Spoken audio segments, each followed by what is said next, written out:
So let's talk about Tuesday. Donald Trump completed his political comeback. The 45th president will now become the 47th after building a coalition of working class voters across all races and age groups. Yeah, Jake, he swept all 7 of the toss-up states and made massive improvements in deep blue states like my home state of New York and Jake's home state of Illinois.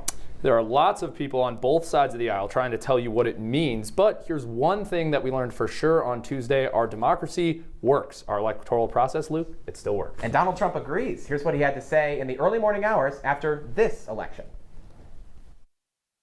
It is now clear that we've achieved the most incredible political thing. Look what happened. Is this crazy?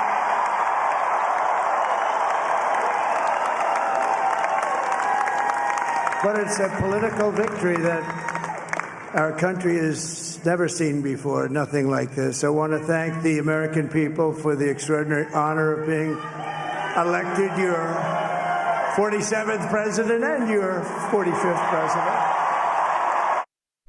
Trump is saying that now, even though he had a very different message in the early morning hours after the last election.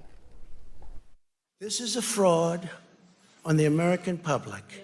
This is an embarrassment to our country. We were getting ready to win this election. Frankly, we did win this election. We did win this election.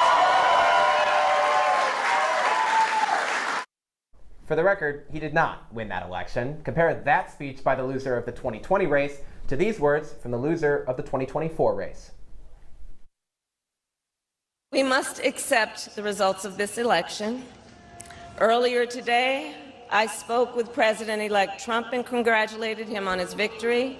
I also told him that we will help him and his team with their transition, and that we will engage in a peaceful transfer of power.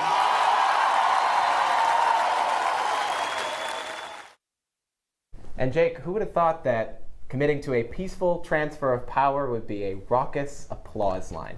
Yeah, not sure about that. Something we're not used to in this decade. Yeah, absolutely. So I want to hear from you. Why do you think that Donald Trump won on Tuesday night? Yeah, I've mentioned this multiple times on Talking Points before. I actually did a segment on this about a year and a half ago, and I quoted Bill Clinton and said, "It's the economy, stupid." Now, a couple economic numbers to cite.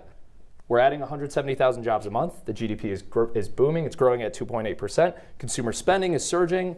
Paychecks are growing at a 3% rate. But the important thing here, Luke, is Americans do not agree. Public opinion on the economy is down. Americans are still feeling inflation. They're still feeling that wages are not catching up. And I think that was a large part of this election. Now, there's so many things to dive into, and I know we're going to do that. But the economy was the number one issue. It always is the number one issue, and voters did not feel that it was working for them, and I think that was a huge part of this election. Well, another common political slogan is promises made, promises kept. Joe Biden, when he came into office after the 2020 race, after the COVID pandemic, promised to bring the country back to normal, and then you saw a disastrous withdrawal from Afghanistan that tanked his popularity numbers. He never recovered from that fact, Jake. He did not bring the country back to normal. It wasn't normal seeing him up on the debate stage back in June, completely decompensating, had to drop out a month later, seeing the shortest possible campaign ever, 107 days that we've seen from a presidential candidate, Kamala Harris. She did the best she could with what she had. A very unpopular administration, very unpopular record, despite the facts that you point out behind it. Yeah, absolutely. And I think you're doing a great job pointing out the optics, because I think a lot of politics and a lot of these elections